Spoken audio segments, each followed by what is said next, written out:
Good afternoon, good morning, good evening, depending on where you are on this fast forward planet, which I'm sad to report is still wrapped in a pandemic.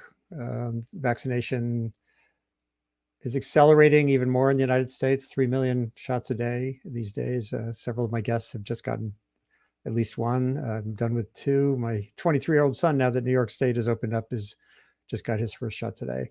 But there are 6 billion people on a planet of 7.8 billion people who have not gotten a jab yet. So we are nowhere near done with this pestilence that is a creature that has spread through our own malfeasance and neglect. We're also on a heating planet. 420 parts per million was reached on the Mauna Loa Peak the other day. A reading that's a transient reading. The ups and downs on daily, weekly, and monthly basis are not the thing to watch, but that's way more than the 320 parts per million when I was born, and the 280 parts per million before we got going with our industrial revolution. So the climate's heating, the planet's still pestilential, lots of work to be done on many fronts, but I'm glad to note that there's a new entity rising sort of from the ashes of an older one to help join in the efforts to clarify paths on energy, particularly to reduce climate risk. And it's called Canary Media. It's sponsored, built by RMI, which I knew for decades, the Rocky Mountain Institute, which is also going through its own evolution. Got great guests today, including the managing editor of this new enterprise, Eric Wessoff, who's formerly of Green Tech Media, Rebekah Cole from RMI, who's the communications specialist there, and an old friend, David Roberts. He's coming into the green room, I believe. I think he's having maybe some trouble with his camera connecting with this thing called StreamYard.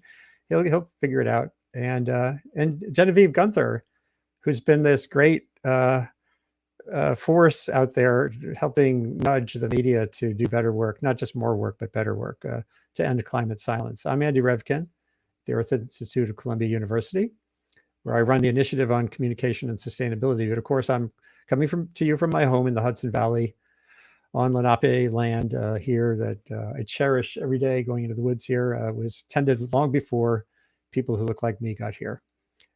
So Canary Media, if you could all unmute, we can get to know each other. That would be great.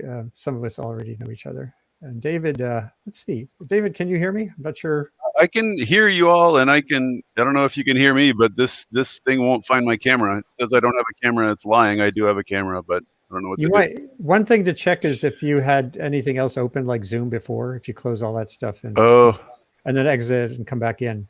But it's great to see you, even if it's just like a black sphere. With it's the best view. It's really the best view of me at this point in pandemic. There's a point in this, by the way, when I'm going to show some really ancient video of the two of us. Oh God! So you'll be visible in a few minutes, regardless. But it's good to have you here, David, and Rebekah, and Genevieve, and Eric. So maybe I'm gonna try to leave and come back in, but yeah, that'd be great. Yeah. So we'll start with Eric and Canary Media. So there was this thing once upon a time called Green Tech Media. There it is. Which is sort of one of the foundation stones of the clean energy side of the climate challenge. There are others, E&E Wire, Chabakov's invention, and these other entities that had been around. And so that has come to an end. I don't want to dive into the sort of why and wherefore there, but maybe you could just briefly describe your trajectory, Eric, why you're focused on this insanely tough arena that looks like this. Yeah.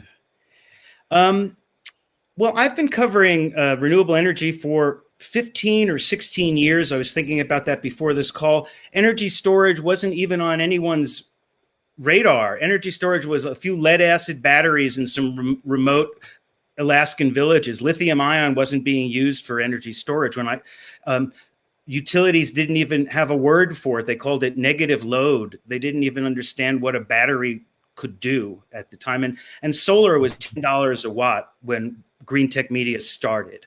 And I was employee number one there. I ascended to editor in chief and I had a great run, and the company had a run, 8 years of profitable growing revenue in a green tech news company is an achievement. And that 8-year run was followed by a 3-year run owned by Wood Mackenzie, who acquired the company. And I soon left Green Tech Media when Wood Mackenzie acquired it, which is a normal thing for early employees to do. And in January, I was minding my own business, kind of thinking about what I could do in the renewable energy world. Sometimes opportunity knocks, and sometimes it crashes through your door. And that was the case. That was David. You made it. That was the case. That was the case with me. Without going into the details, Wood Mackenzie decided to turn off the news spigot, and there was an enormous outpouring of support, love, and financial support, wanting to keep this thing going. And there were a lot of opportunities in venture capital, in private equity, in family offices who wanted to keep Green Tech Media going. But it was clear when I started talking to Jules, it's ancient history now, it's 6 weeks ago that Jules and I had our first conversation. That's how fast and how accelerated this changeover has been. Sort of like progress on batteries. Sure. Things can happen quickly in the online environment. Double in size every couple of days. And it was clear that the alignment of mission and expectations and enthusiasm between RMI's team and Jules and myself and the Green Tech Media team was so synchronized that it absolutely made sense. It was also the right choice to make, to move fast. That's something that RMI is good at, and that enabled us to transport an almost intact news team to an even better platform with even more resources and hit the ground running on Tuesday. Amazing. We'll get to David's role too, and then Genevieve will talk about where's the story going from here. But I gotta then shift the conversation to RMI. You know, I don't know, the first time I met Amory was I don't know, half a life. It was a half a life ago, half my life ago, and I'm in my 60s, so it was a long time ago. And Rocky Mountain Institute has evolved a lot too. So maybe Rebekah, you can give us a little brief on what the transition has been there. Sure. Thanks, Andy. Thanks for allowing me to join this exciting group. So RMI underwent a rebrand, which we launched in February. And it really maps to some of what Eric was talking about in terms of speed and urgency. You know, RMI started 40 years ago this year, and Amory was a very prescient founder in creating an organization that was independent and nonpartisan to work outside the boundaries of what was possible back then, which was primarily around lobbying and advocacy. And fast forward 40 years to today, where, you know, the climate crisis is an urgent emergency, and we needed to change and evolve to meet that opportunity. We wanted to keep much of our heritage. You know, if you're a pure marketing person, as I am, to look at, we have mountains in our logo. We've kept the acronym of our logo, the colors are the same, but we wanted to signify this idea of transforming a global energy system and the idea of for all, that it is an equitable and just transition. And we wanted to provide some signals about that and to show that we needed to get our message out there in a much more robust and easy to understand way. This is a very complex subject, as all of you know and have written about for years, right? And so, you know, one of the reasons why Jules Kortenhorst, our CEO, was so keen to start talking to Eric and to start really thinking about how we could bring the band back together, so to speak, was a way for us to leapfrog and get our message out into the hands of the right people. You know, Eric had a great op-ed that was released this week, and in it he says, you know, not one White House reporter in President Biden's first press conference asked a question about climate change, right? We need that discussion. We need a discussion that the editors and writers of the caliber of the two who are on this call, plus those that we have also hired, Julian Spector, Jeff St. John, Emma Merchant, right? To take that message and translate it and make sure it gets into the hands of the right people. And, you know, I certainly don't want to diss journalists by any means, because they're an overworked bunch for sure in the New York Times and other places. But to have an opportunity to take a very technical message that RMI really knows how to tell well and put it into the hands of some competent folks who can get it out there in a much bigger way, that excited Jules and the rest of us at RMI so much. And we're so thrilled that this went off. And to see the response in the market, I think, you know, that's a great sign to show that how this was really covered on social media and in the press, and people lauded it, you know, all around. So it's really exciting. And we're seeing this as a new way to evolve the RMI brand and to really open up new channels and markets for us. And Genevieve, I'm sure you want to dive in on that question of the lack of press conference questions about this. But David, I wanted to get to you first on whether it's good news in a way to take the story outside of the Beltway. Meaning, you know, they're never going to cover this story the way that anyone on this call would like. They being political reporters, and you and I have both like touched on this many times. So, and to me, so much of the story is not, you know, Washington matters hugely in terms of where all this money is going to go or not go. But does it freak you out that there was no calls, no questions at the press conference, or, you know, is that what you're trying to do here, is fill that space in another way? I have more or less gotten over hating on the press for not paying attention to climate change. I mean, if you look at the political press in DC, they are also abysmal on healthcare policy or childcare or name it. It's just an insular game that's mostly about itself. And I just think that's, I mean, I've been literally ranting about that for almost 20 years now to no effect whatsoever. So I just, you know, like the people who write and read that are like, you know, they're like the people in the high school newspaper who are mostly writing about what happens at the high school, and the people who read it are people who care about the high school gossip. People who want to know what's going on, not just outside the Beltway, but inside the Beltway too. You know, I think have lots of places to find it. So, you know, it's like two different things. There's plenty of news for people to find if they go looking for it. If they want news, if they want good analysis of green stuff, if they want good political analysis, they can find it. The issue is, you know, trying to thrust climate change in front of people who aren't thinking about it.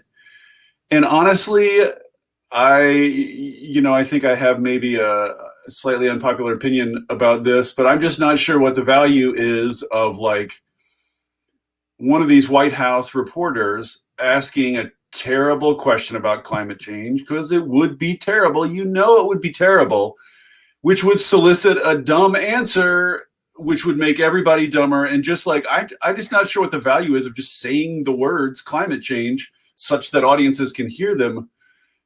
Whether the good of that outweighs the bad of the sort of terrible misinformation and like just horrible frames and just, you know, like, I guess what I'm saying is, having heard these people in the Beltway media talk about climate change, that's okay. They don't need to talk about climate change. Like it's terrible when they do. So it's better for us to provide a better product for people who want one, I guess, is all I'm saying. Well, and I showed an image a minute ago of Volts, your new iteration of your home base. You're still going to be doing Volts as your primary outlet, even as you're an editor at large for Canary. It sounds like a nice hybrid existence. Yes, my hope is that lots of Canary readers will sign up for Volts, and lots of Volts readers will be frequent Canary readers, and everyone will learn more. And it's a win-win. It's great all around. So we'll get into the machinations there a little bit more and hear from Eric next on storylines going forward. And I do think this gets back to Genevieve's work, because and even at Columbia, the CJR, the Journalism Review, is part of the Covering Climate Now push, which so far has mainly been on like mass, like how much coverage. And I've been sort of nudging them toward the hashtag Covering Climate How. I think the how is really a key here. I agree completely with David, as he knows, on the inutility of bad coverage, which gets framed wrong. And but Genevieve, you really prodded the press, and especially TV, which is a big frontier now for you, to get going on do better work. So when you think about what's going on here in the context of that big picture you're working on, what comes to mind? Oh, you're muted. Can you hear me now? Yeah. I actually think there are two different things going on. There is the creation of media outlets like Canary Media, which are going to deep dive into one element of the climate crisis and tell that story intelligently and provide information to the people who want it, as David was saying, like stakeholders, businesses, policymakers, et cetera. And that is really encouraging, that the climate story is becoming sort of like multiplicitous. There's not just the sort of mitigation story, there's also the adaptation story, there's the technology story. And so it shows that actually the story is becoming bigger for journalism in general by this sort of like proliferation of these media outlets.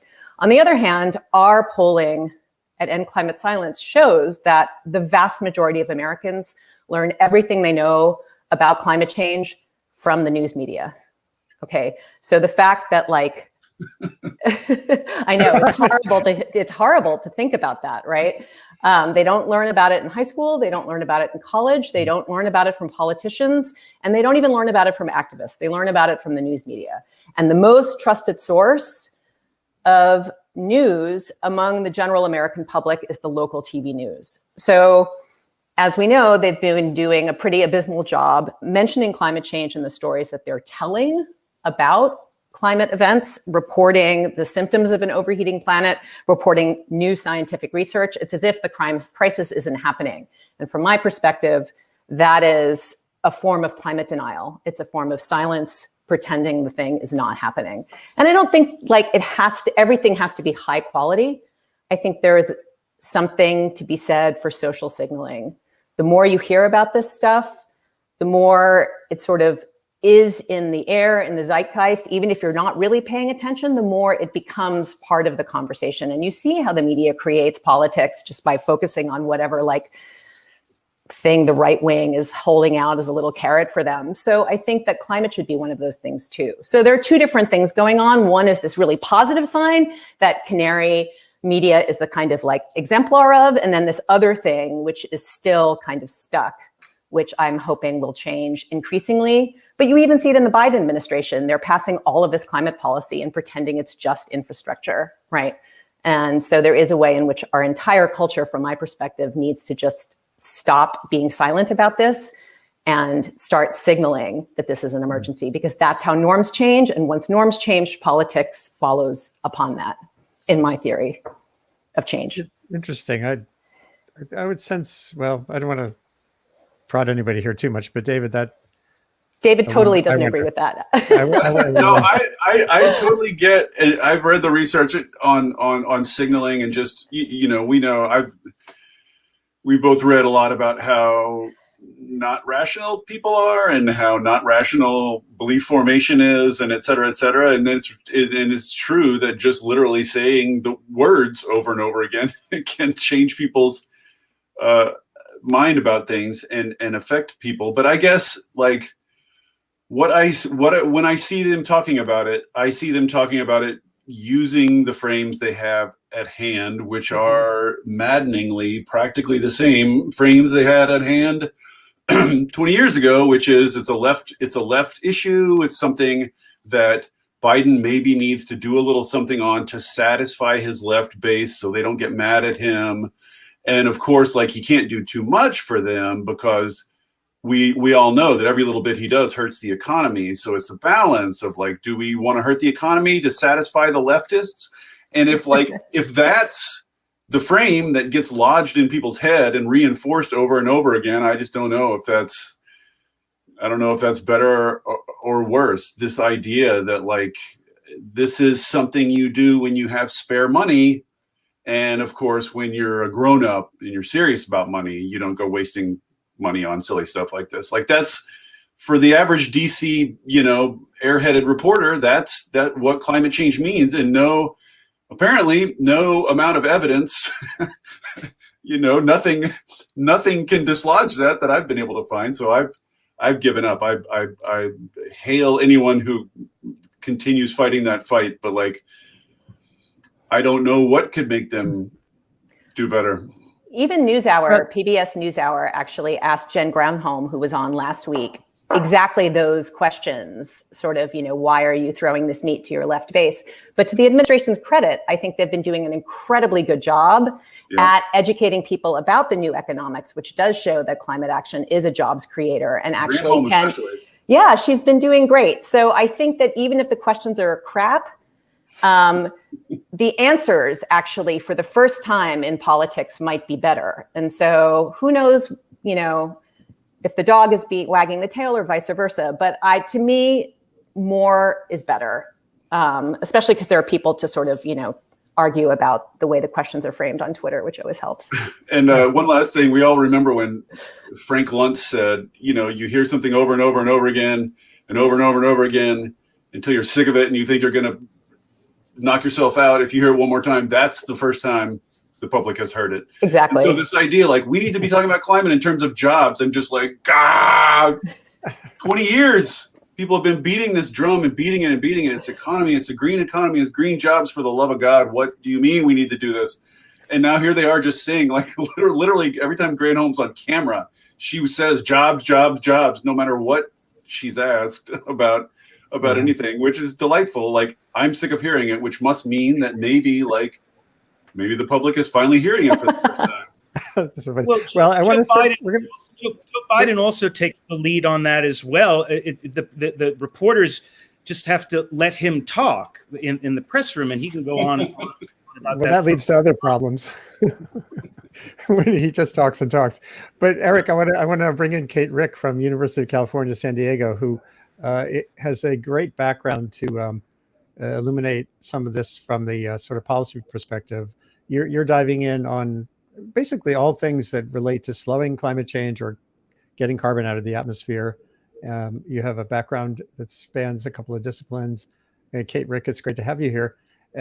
So when you think about, well, to me, one of the gaps in coverage all along has been what it would actually take to deeply decarbonize, right?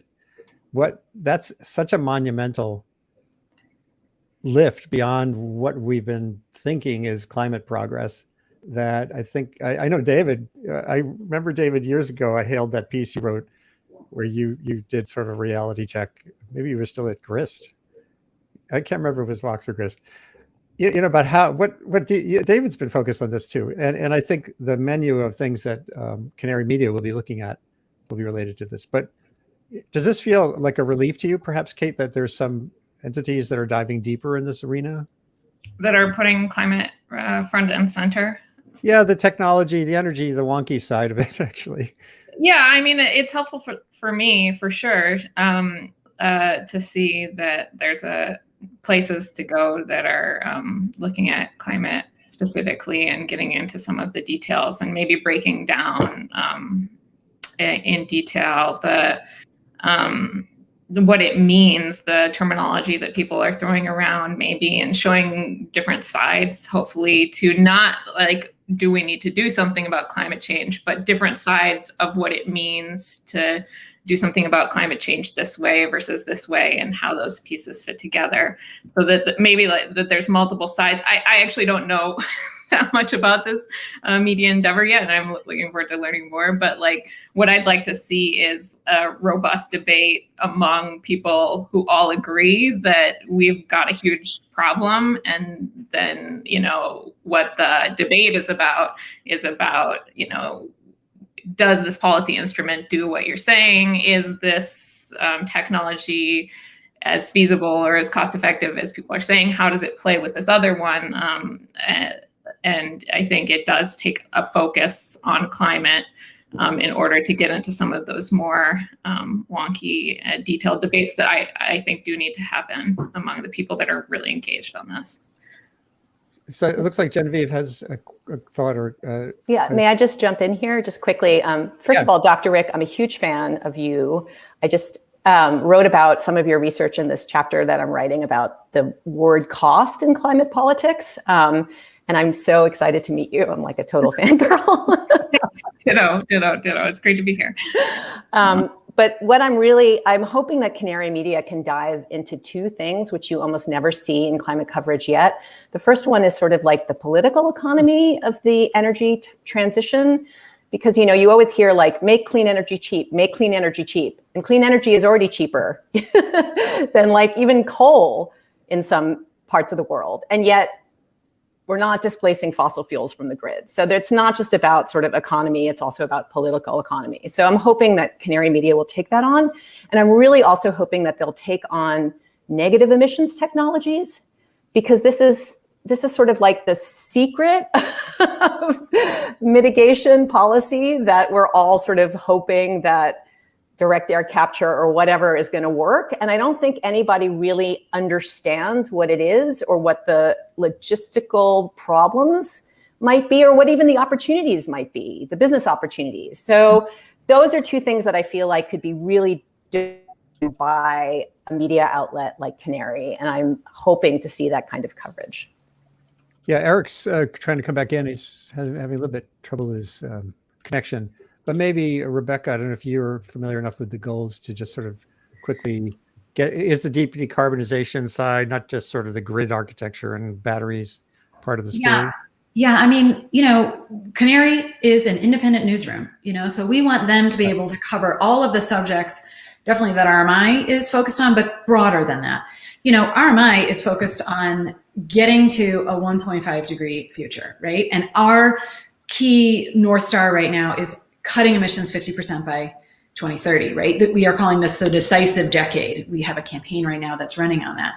So all options should be explored, Genevieve, as you're saying, right? And I think the key thing here, and I liked what you said, Andy, before about the how.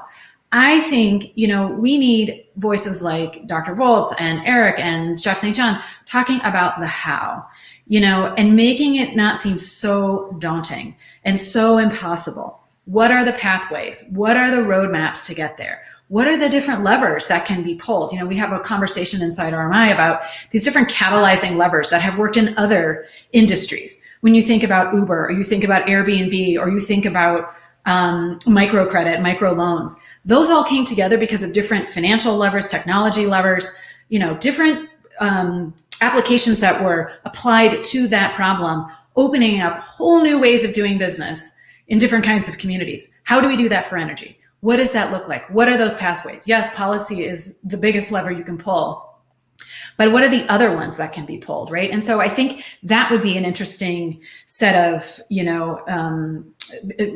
editorials, columns, whatever we want to call them, but to explore that a little bit further and open up market opportunities there could be very interesting. So I think the how is what reporters get stuck on. They want tangible, they want it. What's going to happen tomorrow? How many jobs are we going to create? And if we can't give that to them, they're stuck with the same old stories, David, as you said, the same old talking points that they had. How do we give them a new set of talking points to think about and to then start to, really understand and unpack? So Eric, I'm glad you're back on. I'm sorry about the technical questions, issues. The grid, the information grid is still a complicated place too. But, one question that came up in some conversations I had is the advocacy independence part. So how do you keep the newsroom a newsroom? Well, so certainly from the first day I spoke with Jules, being an independent newsroom was the heart of what we want, of the arrangement. We can, but to be, and this is certainly articulated in detail in our editorial charter in terms of how we relate with RMI, how we relate with RMI's research, and how we relate with sponsors and customers. But RMI and so we, and if you've read my work, you'll see that I am a fiercely independent writer and eager to bite those the industry and the hand, slightly nip the hands that feed me, and I've done that for the last 20 years. So independence as a newsroom comes from the writers, and that's what you're going to hear. That's what you're going to see from David and I. And I wanted to say, because I was out here trying to get back on thinking all these brilliant thoughts, all these staircase words. I want you to be sure, I want you to know that this is not Green Tech Media Redux. Jules and the team want to create an all-star team, and that's why David Roberts is on this call. So it's not just reviving Phoenix like the Green Tech team, but it's bringing in the best all-star reporters in the industry, and it's not going to stop with David. We have other people that we're hiring as well. And I just wanted to, you Andy, you've asked, how do you make information matter, right? That's that's a question you've asked. And we ask that every day. And one thing that's happened from this launch, I just want to, we got, in 48 hours, we had 5,000 people sign up. We'll finish the week with 10,000 people. But those are the 5,000, 10,000 people who know us and love us already. They're the early adopters. They're the folks who we know personally, right? It's the 200,000 people who are not in this echo chamber that we want to reach out to, and that David Roberts has managed to break out of that, and he's able to straddle a mainstream audience while staying wonkishly, nerdishly technical, right? And so he's been able to show that you can bring technical concepts to an audience and still maintain your insider insight. Yeah. So David, there was a time, I remember, I think it was around 2011, when you were kind of finger pointing at me as a VSP, a very serious person, and it was clearly not a compliment. And then you dove into this stuff like way beyond any place I got in terms of like the duck curve for solar energy and stuff. So are you a VSP now? But you're like a VSP, but you do have this capacity through your social media, particularly, to engage more widely. So how does that all work, or do you even know? VSP is less about the technical details and more about just a set of assumptions that have pervaded DC for a long time and elite politics for a long time. And I congratulate you, Andy, on your recovering. You're a recovering VSP is how I would characterize you now. Yeah, I would say so. But the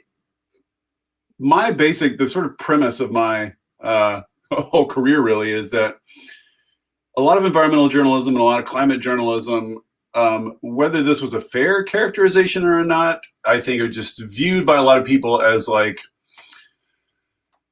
humans are doing something bad again, we're screwing up again, we got to stop this and slow down that and cut off that, and you need to do this less and worry about your plastic bags and feel guilty for your SUV, and just this sort of general sense that environmentalism took on in the 70s and 80s and 90s and 2000s of just like being a wet blanket, which, whether justified or not, a lot of people are very good at compartmentalization and avoidance and just won't tune into that stuff.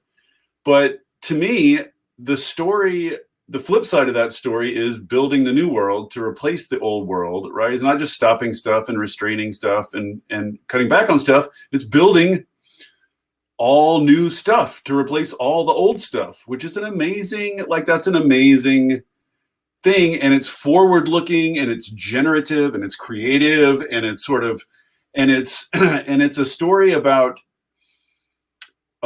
smart people who get the way the future's going, battling against hidebound, incumbents to invent new things and change the way we do things. And it's just a much more like, just on like a Joseph Campbell level, mythology level, it's a much more compelling story to be sort of wading into battle to create a bright future against the people who would keep, it dirty, etc. So people like that story. People like that general story. And if you can get them in that mindset of viewing it that way, as a generative creative project, as a sort of adventure, as a great necessary adventure, they want to know how it's going to work. Like people, all my career I've been arguing with editors and bosses about how much people want to know and how deep I can go into stuff. And I shouldn't even say that. Like I've had a series of extraordinarily patient editors who let me do ridiculous things. But my experience has been over and over again that people want to know the details. Like they care what discount rates are, and like, why do climate models show this and not that, and sort of like what's happening with batteries, and are batteries gonna, how are batteries gonna change the grid? How are they gonna change our lives? Like, people want to know the details, and there's just this void in media, especially when I was coming up, of just, what we call now, I guess, explanatory journalism. It was just all sort of like news, which is what happened since the last story, right? What's the incremental update? And most people, this was sort of Ezra Klein's great insight when he started Vox, which I think is the reason Vox has been such a huge success, is that for most of those stories, getting the incremental update doesn't do anything, because you don't have a tree, a trunk of knowledge to hang it on. You don't know what it means. You don't know what the context is. You don't know like what is how does this change the story? Like, what is the significance of this? And traditional media is just horrible at that. So all I've ever tried to do is just sort of like tell stories like, this is the deal with batteries. Like, whatever, news can come into that. News is relevant to that, but people don't come thinking like what happened yesterday in the battery world, right? It's a very small, specialized group of people who are into batteries enough to care about that. Like, most people are just like, what's going on with batteries? And so I just try to tell them, like, here's what's going on with batteries. And they have proven willing to wade into really technical stuff and really long stuff. And really, like, people care if you'll just talk to them like human beings. They care about the nuts and bolts of this stuff, and they care, and they care to have they want a new big frame. They don't like the wet blanket frame, right? And they want to know a new big frame. And so that's what I think Canary can be good at, and what Volts is trying to do. What I've always tried to do is not just sort of tell these sub stories, like what's the deal with batteries, what's the deal with transmission or whatever, but in every one of those stories, tie it back into the bigger, larger narrative, like this quest to decarbonize electricity, which will then unlock decarbonization of all these other sectors, which will then reduce emissions enough to avoid climate damages. Sort of, we need like the inventors, we need the business, the entrepreneurs, we need local policy people, local politicians. We need, everybody has a role to play in this grand struggle of building a new world. So I'm always trying to tie everything back into that story. And it's like, the more people who are tying their bits and pieces back into that big story, the more that big story is finally going to take root and displace this other big story. I just think that like elite US politics and the VSPs of the world in DC are going to be the caboose of that train. They're going to be the last friggin' people to catch on. But you can go around them now. I think this is great. It's funny. It might. Oh, there's a little bit of feedback right now. Is that better? I think so. My research into communication shows that the narrative form, the genre, which is most inspiring action, is that of the epic, like literally like a band of heroes undergoing trials sequentially in order to found a new world. And that's literally what that is actually what's happening. That is literally what's going on right now. Well, at least that's how you see it. But I think that is the way it should be understood, right? The only problem there is that does fit sometimes the other side as well. And their story is an easier one to tell because it's about stasis. Well, that's always been their advantage, is they have a big, epic, capital R romantic story, right? And the left has fallen into technocracy in the last few decades and has lost that ability to tell a big story. But the other important part of that big story, and then I'll stop rambling, is just the question I've gotten in my career, probably more than any other single question, is just a lone forlorn reader writing in to say, hey, I read your big story. I'm concerned. What can I do? Like, what can I do? How do I fit in? What should I do? Right. Everybody wants to know, what can I do? And if the story is just the wet blanket story, really all you can do is go out and be an activist and try to stop someone from doing something they currently enjoy doing, which is a limited But this story of an epic band of people inventing a new world, you can fit into that anywhere, as an engineer, as a poet, as a politician. Like, there is a role to play for everyone in that story. And I think, honestly, that's what people are going to come to things like Canary for, in part, is like, how can I fit in this? And it's cool because it's a big story that everybody can truly fit in. That's great. I did want to point back to this story, I think, which does reflect some of this. This is really cool piece that gets at not just EV macro trends, but at the equity issue. These things are so oversimplified sometimes. I remember Obama in his second term, it was that South by South lawn thing he did, where he was sitting there and he mentioned, he was with Leo DiCaprio and Catherine Hayhoe.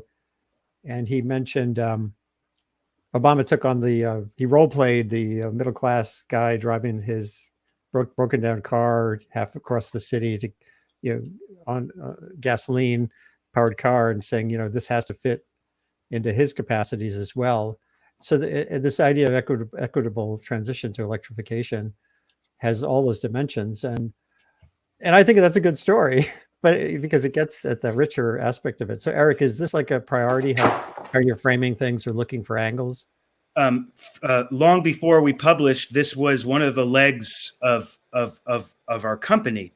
However, and the word diversity and inclusiveness is in our mission statement. But to be frank, the complexion of our staff doesn't reflect our mission statement yet. And we've been in business all of 48 hours, and we're taking a lot of heat for our lack of diversity in our newsroom. And it's not as if we weren't aware of it and making efforts, but we are being reminded on a regular basis that we should not be there are tweeters who are manal and person of color policing us, and we have to live in that environment, and we have to show what we can do. And to that end, we are establishing, or have already established, Jeff started that with that article you just showed, an environmental equity beat. I think that's something that differentiates us from anyone. And so we are hiring people to woman that beat. So I think that'll have to work there. As part of our foundation. Additionally, finding great energy reporters is difficult. Finding great energy reporters of color is even harder. And rather than having to find these great people, we are going to foster a pipeline of diversity so that we can, if we can't find, we're going to build this, we're going to make this happen with an internship program and outreach that we're already doing. And I'll spare you all the details, but this is an active part. We can't say we're a diverse, this is a diverse, equitable and energy transition if our newsroom isn't diverse. So it is at front of mind, and we are being called out. Like I said, we're 48 hours in, and we are already being taken to task, and we'll show you what we can do in the coming months with an energy beat specifically on this, and hiring people that look like the United States. That sounds like a very creditable path. Certainly at Columbia, there's been this huge push as well. The systemic exclusion in the earth sciences, the percentage of Blackness in earth sciences has not changed in 40 years. That makes newsroom inertia look like blazing speed. I mean, it's unbelievable. Not since the 60s and 70s has the percentage of Blacks in science with PhDs changed. So it's a huge issue and opportunity. Genevieve, looked like you were itching to say something there. I'm not sure, but I don't know if, where do we go from here? One thing I wanted to ask each of you as we're getting into the latter part of this is, what's the story? Meaning a story that really matters to you, that you think is undercovered or understood. And we got a couple here already. To me, one of them is just simply scale. This gets at Kate's decarbonization work. I think when I was at ProPublica, I pitched the idea of doing a story, an investigative story where the villains were things like scale and inertia. They weren't people. but guess what? It didn't fit their norms. So anyway, so what are some of the stories that are on your minds? Maybe we'll start with Genevieve. What would you love to see on the nightly news that you're not seeing there now? My goals are small.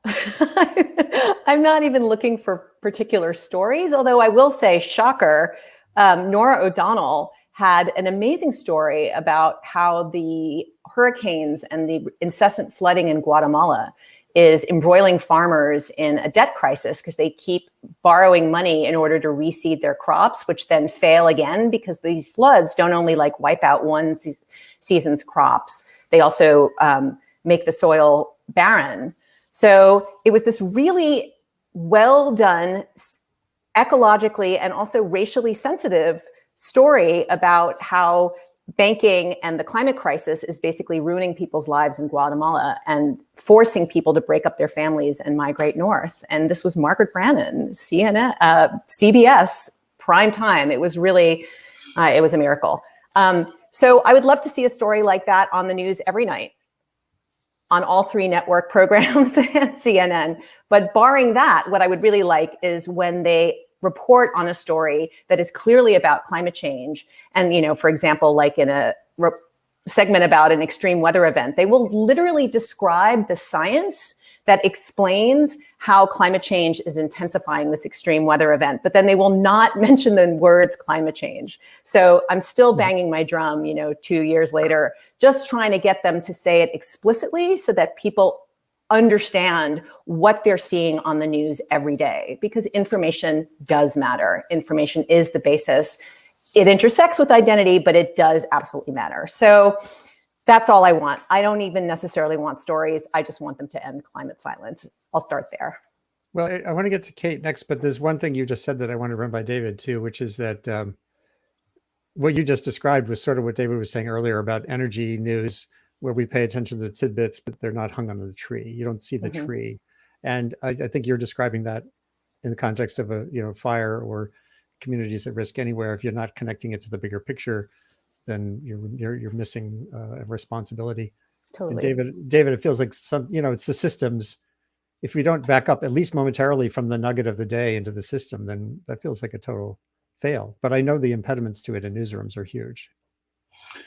Yeah, and I would, one thing we haven't gotten into yet really, which plays a huge part in mainstream coverage, is this sort of dysfunctional mainstream journalism conception of objectivity or fairness, which just means that if something becomes a partisan dispute, you cannot just then present one side story, because then you're being partisan, even if the one side story is true, even if it's accurate, right? So the right has realized that this gives them this is like a cheat code, right? They can make anything a partisan issue and suppress coverage of it. And so they made climate change partisan. So literally just saying, yes, these hurricanes probably relate back to the atmosphere, just saying very basic stuff like that is left media now, which you have to then balance with the right media, or you're being unfair. We don't have to all go over how ridiculous that is. We all understand how ridiculous it is, but I would say that phenomenon, that dynamic, has done more to screw up climate coverage than anything about climate change itself, or the science itself, or anything internal to climate change. It's just that. It's the same dysfunction that's crippling coverage of any range of other issues, like trickle-down economics is just as empirically discredited as climate change denial, but you have to tell that side of the story because one whole side's saying that. So you have to say the both sides. So this is a problem across coverage. And I don't even know that even outlets like Canary have a great, or even, new outlets have a great sense of how they're navigating that difficulty. Like for me at Volts, it's easy. Like I'm on the left, so screw all y'all. but like other official media outlets have to be concerned about like how they're viewed and how they're perceived, and it's just a really tricky to navigate. So Kate, to you, one thing that we were talking about earlier, and I know is the focus of yours, is social cost of carbon. It sounds, again, very wonky, but it really is. In Washington, this is one of the things that will matter, or not. But Yeah, is that one of the, what's on your list of like things that are really important for people to pay attention to? Yeah, I mean, it's been really interesting lately see the social cost of carbon become sort of a mainstream and salient topic. I have done some significant work on social cost of carbon. I published a big paper on social cost of carbon a few years ago now. That and in the time since then, it's this topic has definitely become less wonky and more mainstream.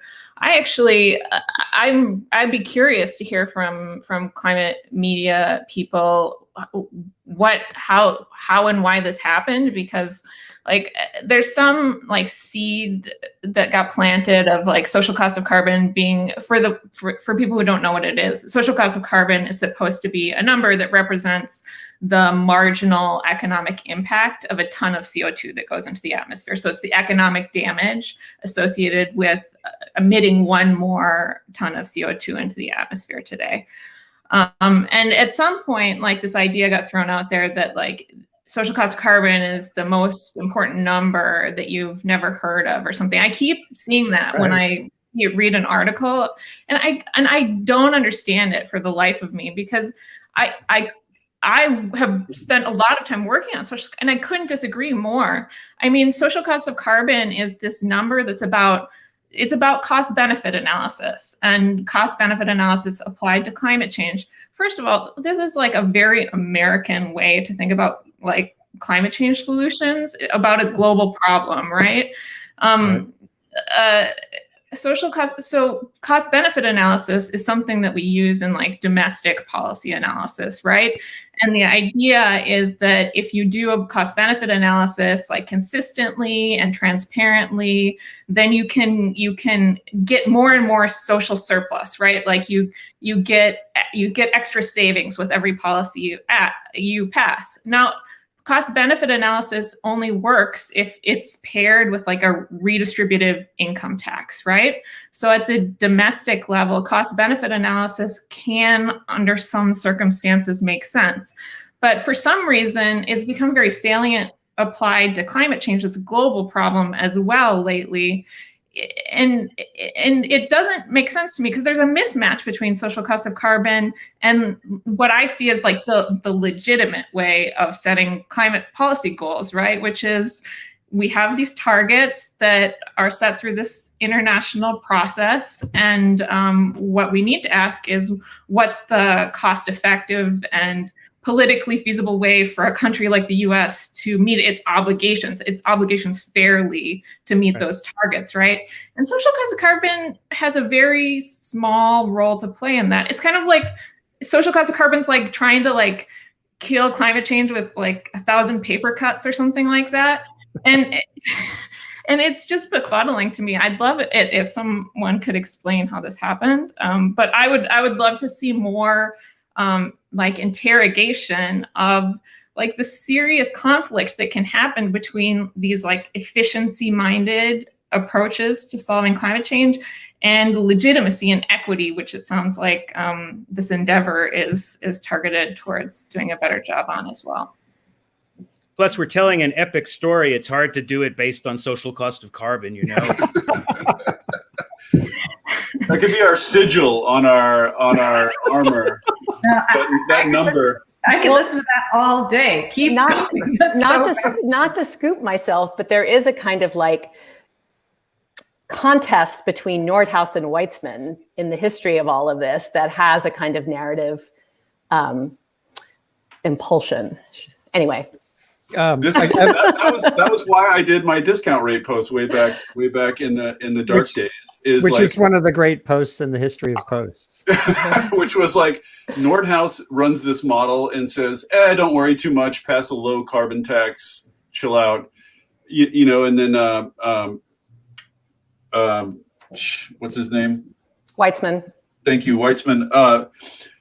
I'm talking about Stern, actually. Stern runs a different model. Right. And ends up saying, oh my God, hair on fire, panic. And it's almost the same model. And I was just like, what the hell's going on? And it turns out it's just like, what you choose for a discount rate gives you either chill out or panic. Mm-hmm. And what you choose as a discount rate, that's not science. Like, you can't look that up. Right. You know, it's just like, how much do we care? It's literally about like, how much do we care? And it's just hilarious to me. This is why I think this gets back to the social cost of carbon thing, which I think Kate was trying to get at, is there's this desire, I think, on the center left, when we're talking about climate, to have sort of this legitimacy, you know, to get rid of this sort of association with hippies and feelings, and have this sort of like hard-minded, tough-minded legitimacy. So you need a real number that comes out of an equation, and you need economists to sign on and say, no, it's real. And so there's this impulse to be overly precise and overly quantitative and overly sort of, you know, in hoc to sort of dominant economic models, which is like pushed, I think, climate journalism to say and focus on a lot of sort of dumb, counterproductive things, one of which is the social cost of carbon, which, you know, like I was just saying, is the outcome of a value judgment. So why don't we just talk about the values? And what nobody wants to hear is like, it's a giant problem filled with uncertainties. And ultimately how we choose to respond is going to be based on a lot of like intuitions and values and contested democratic processes. And there's going to be no clean lines, and there's going to be no clear yes or no's. And it's just going to be a painfully confused muddle all the way through from now to eternity. No one wants to hear that. It's not a very... You can actually make an economic argument out of those uncertainties, because those uncertainties mean that the cost of climate change is potentially infinite. Yeah, that's Weitzman's whole, right? Thing. Are you all, can you go a little beyond the turn of the hour? I'm hoping. Anyone here has to I might be joined by a coworker halfway through, but I'm fine. I'm going to run out of battery power in about 3 seconds. Okay, because I don't want to cut this off, because, or maybe we'll have to do a follow-up session. You really hit on something vital here, I think, all of you, that what are the stories not to focus on as opposed to stories to focus on? It sounds like you've all walled off. And one aspect of what you're just describing, the social cost of carbon, the reason it gets a lot of play right now is because it's a beltway story. Mm-hmm. It's about, you know, totally. Once that number is set, then that's how an administration justifies the carbon budget. And that takes us back to the value stuff that's, let's call it extra beltway, meaning outside the beltway. What you guys are doing is, I think, matters hugely because it's not so hyper-focused there. I mean, there's some great reporters, you know, Lisa Friedman, Coral Davenport, Juliet Alprin. There's a lot of people doing that beltway stuff. I think it has all these traps built into it. And that is one. And David, that the reason your piece, Discount Rate with Otters, was so, you got to Google, if you're watching, Google Discount Rate Otters. I own that search term. Yes. Completely dominate that search term. Because David, in his magical way, said, this is really wonky. So every 500 words, I'm going to show you a picture of an otter. And it was a way to lead people through that. But you made this point about values. You don't let values judgments hide behind numbers. And there was a libertarian guy. This is like in Trump time. You and he both agreed. Bob Murphy at this libertarian think tank were saying the same thing. And I thought there's some prospect there. So maybe we can. What I loved was, Kate, when you framed it around, okay, if we're going to commit to this number, how do we back that down through? What do we need to do? And that relates to batteries, to natural gas, to, you know, the issues that will matter if you really want to get the thing. I got to say one more thing, and then I got to run. I have a coworker who needs to have a meeting, but I feel like if this ever really happens, like to the extent decarbonization happens, to the extent we get serious about this and really do it, it is not going to be motivated by the social cost of carbon. I mean, I hope that's obvious. Like, we're not going to be pursuing all and only the marginal benefits justified by this equation. If we do it, we're going to really do it and go headlong, and like, we're going to find out a bunch of things are cheaper than we thought, and we're going to find out all our models were wrong and all our projections about costs were wrong, and everything we said about social cost of carbon in 2020 is going to look super dumb in 2030. That's the one thing I am dead certain about. So whatever it is that's going to motivate people to do this, like, it's not going to be the imprimatur of economists. It's not going to be, having an official number that's objective. It's just not, like, those things excite economists, but they don't excite anyone else. If other people are going to get motivated to get on board with this, it's going to be irrational, like everything we do. It's going to be irrational excitement at building a new world. So, like,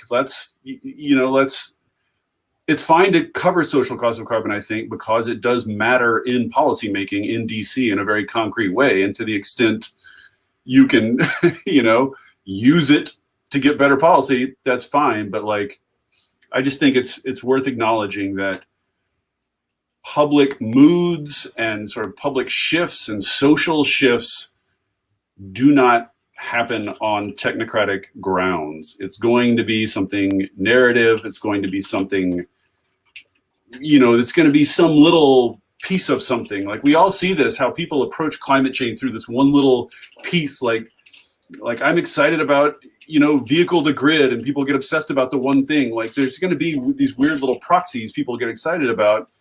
And we just need to, like, sort of herd all that in the right direction. But this idea that, like, technocratic proofs are any part of the larger solution to this, I think is just silly. And with that, I got to go. I've had a lot of fun. Andy, I'll do it anytime. Just let me know. Great. Fantastic. Dave, that was a great ending spot, actually. And good luck with you and your new adventures. And good luck to Canary Media on your new adventures. Thank you very much. Thanks. And also sign up at canarymedia.com. Sign up on our Twitter feed, sign up for our newsletter, and read our news. I'm already signed up. Good. I have to run. I'm getting jabbed today, and I have a couple of other. Good for you. So, by the way, there was David back in. There we were. That was during the BP Gulf spill. We were talking on. It was that thing called Blogging Heads TV. So, God. Is that an earring you're wearing, or is that an earpiece? Earpiece. No, Okay. I was never that hip. Oh, sorry. So there we go. Anyway, Eric, great to have you here. Rebekah, Cole, I got to learn more about RMI, the new thrust there. Kate Ricke, good luck with your work. And we should have you on here again to talk all things deep. Thanks for having me. And Genevieve, good luck with your book and Thank you. Everything you're doing with Climate Silence. Thank you, Andy. It was great to be here. Thank you all. Bye. Take care. Bye-bye. So thanks everybody for tuning in today. That was a particularly engaging show. On Friday, there'll be another one on the resilience side of the issues. And thanks to the Earth Institute at Columbia University for allowing me to have an initiative on communication and sustainability. Tune in, send me ideas for future shows or feedback on this one using the information in that scrolling bar down at the bottom. And take care of yourselves.